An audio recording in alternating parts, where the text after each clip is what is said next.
Hi hello నమస్తే welcome back to Vivi kitchens. నేను మీ వర్ధిని విజయ్. ఈరోజు మన కిచెన్లో ఆల్ టైమ్ ఫేవరెట్ ఫుడ్ అయిన పూరీని చిన్న చిన్న టిప్స్తో పర్ఫెక్ట్గా ఎలా ప్రిపేర్ చేయాలో వీడియోలో చూపించబోతున్నానండి.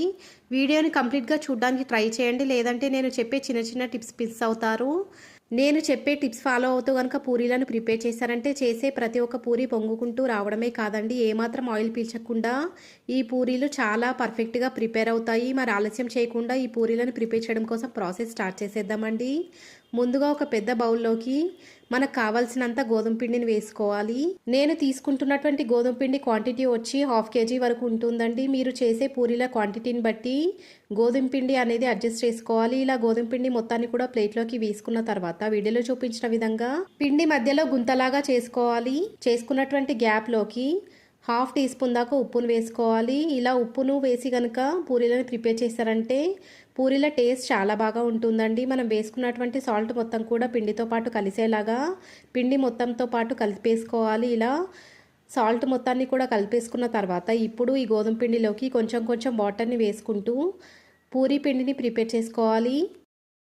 వాటర్ కనుక సరిపోలేదనిపిస్తే కొంచెం కొంచెం వాటర్ యాడ్ చేసుకుంటూ ఈ పిండి మొత్తాన్ని కూడా సాఫ్ట్గా ప్రిపేర్ చేసుకోవాలి. అలా అని వాటర్ మొత్తం ఒకేసారి వేసేసుకోకూడదండి. అలా చేసినట్లయితే పిండి మెత్తగా అయిపోయే ఛాన్స్ ఉంటుంది. ఈ పూరీ పిండిని చపాతీ పిండిలాగా మెత్తగా ప్రిపేర్ చేసుకోకూడదండి. ఈ పిండి కాస్త గట్టిగానే ఉండాలి. అలా అయినప్పుడే పూరీలను మనం ఆయిల్లో వేసినప్పుడు ఆయిల్ అనేది పీల్చకుండా పర్ఫెక్ట్గా ఈ పూరీలు ప్రిపేర్ అవుతాయి. వీడియోలో చూపించినట్టుగా ఈ పిండి మొత్తం కూడా సాఫ్ట్గా ప్రిపేర్ అయిపోయిన తర్వాత ఇప్పుడు ఈ గోధుమ పిండిలోకి కొంచెం నూనెను కూడా వేసుకొని ఆ నూనె మొత్తాన్ని కూడా ఈ పిండితో పాటు కలిసేలాగా కలుపుకున్న తర్వాత ఈ పిండి మొత్తంతో ఆయిల్ మొత్తం బాగా కలిసిపోయిన తర్వాత వీడియోలో చూపించినట్టుగా ఈ గోధుమ పిండి మొత్తాన్ని కూడా రౌండ్ బాల్ లాగా ప్రిపేర్ చేసుకొని ఈ ప్రిపేర్ చేసుకున్నటువంటి గోధుమ పిండి పైన ఒక బౌల్ని బోర్లేంచి 10 to 15 మినిట్స్ పాటు కాసేపు రెస్ట్ ఇవ్వాలి. వీడియోలో చూపించినట్టుగా ఈ పిండిని కనుక నొక్కి చూసినట్లయితే మరీ మెత్తగా ఉండకూడదండి. అలా మనం ప్రిపేర్ చేసుకున్న పిండిని కాసేపు పక్కన ఉంచుకోవాలి. ఈ గోధుమ పిండిని 10 నిమిషాల పాటు మాత్రమే నాననివ్వాలండి. మరి ఎక్కువసేపు కనుక నానబెట్టినట్లయితే ఈ పిండి సాఫ్ట్గా ప్రిపేర్ అయిపోయి పూరీలు అనేటివి బాగా రావండి. పిండి కనుక మెత్తగా అయినట్లయితే ఇందాక మనం చెప్పుకున్నట్లు పూరీలకి ఆయిల్ మొత్తం పట్టేస్తుంది. అలా అవ్వకూడదంటే పూరీలను 10 నిమిషాల తర్వాత వెంటనే ప్రిపేర్ చేసుకోవాలి. పిండి పైన బోర్లించుకున్న బౌల్ని తీసేసి వీడియోలో చూపించిన విధంగా పిండిని కొంచెం కొంచెం తీసుకొని చిన్న చిన్న రౌండ్ బాల్స్ లాగా ప్రిపేర్ చేసుకొని ఆ ప్రిపేర్ చేసుకున్నటువంటి రౌండ్ బాల్స్ని వీడియోలో చూపించినట్టుగా చేతితో కనుక గట్టిగా ప్రెస్ చేసినట్లయితే ఈ పూరీలకు పిండి అనేది ప్రిపేర్ అవుతుంది. ఏమాత్రం క్రాక్స్ రాకుండా ఈ పూరీ పిండిని ప్రిపేర్ చేసుకున్న తర్వాత ఇప్పుడు పూరీ ప్రెస్ని తీసుకొని దానికి 2 వైపులా ఆయిల్ని రాసుకున్న తర్వాత మనం ప్రిపేర్ చేసుకున్నటువంటి పిండిని తీసుకొని ఈ పూరీ ప్రెస్లోకి పెట్టి గట్టిగా ప్రెస్ చేసినట్లయితే పూరీ మనకు కావాల్సినట్టుగా కావాల్సిన సైజులోకి స్ప్రెడ్ అవుతుంది. పూరీని మరీ పలుచగా స్ప్రెడ్ చేసుకోకూడదండి.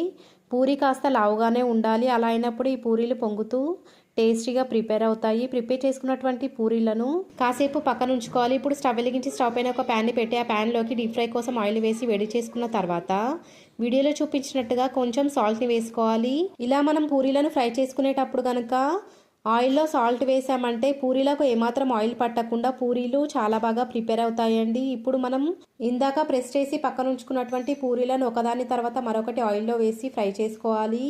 ఒకవైపు పూరీని ఫ్రై చేసుకున్న నిమిషం తర్వాత మరొక వైపుకి రొటేట్ చేసుకొని అటువైపు కూడా ఫ్రై చేసుకున్న తర్వాత ప్రిపేర్ అయినటువంటి పూరీని టిష్యూ పేపర్స్ వేసిన బౌల్లోకి వేసుకొని ఉంచినట్లయితే పూరీకి ఏదైనా ఎక్సెస్ ఆయిల్ కనుక ఉన్నట్లయితే ఆయిల్ మొత్తం కూడా టిష్యూ పేపర్ లాగేసుకుంటుందండి. ఇలాగే అన్ని పూరీలను కూడా ప్రిపేర్ చేసుకోవాలి. కాకపోతే పూరీలు ఆరిపోకముందే ఫ్రై చేసుకోవాలండి.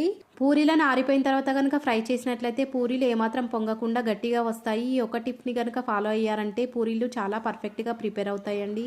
ఈ టిప్స్ పాటిస్తూ కనుక పూరీలను ప్రిపేర్ చేశారంటే 2 పూరీలు తినే వాళ్ళు కూడా 4 పూరీలు తినేస్తారండి. అంత టేస్టీగా ఈ పూరీలు అనేటివి ప్రిపేర్ అవుతాయి. ఈసారి మీరు పూరీలను ప్రిపేర్ చేసేటప్పుడు ఈ వీడియో చూసి మీరు కూడా ప్రిపేర్ చేసుకొని ఎలా వచ్చిందో నాకు ఫీడ్బ్యాక్ ఇవ్వడం మాత్రం మర్చిపోకండి.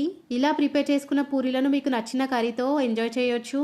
నేనైతే ఈ పూరీలోకి చికెన్ కర్రీని ప్రిపేర్ చేసి సర్వ్ చేశానండి. మీకు ఈ చికెన్ కర్రీ రెసిపీ కనుక కావాలనుకుంటే లింక్ డిస్క్రిప్షన్లో ఇస్తాను, వీలైతే ఒకసారి చెక్ చేసేయండి. ఈ రెసిపీ కనుక మీకు నచ్చినట్లయితే లైక్ చేయండి, మీ ఫ్రెండ్స్ అండ్ రిలేటివ్స్తో షేర్ చేయండి. ఇలాంటి simple and easy tasty authentic recipes కోసం మన వివి కిచెన్స్ ఛానల్ని సబ్స్క్రైబ్ చేయడం మాత్రం మర్చిపోకండి. Thanks for watching.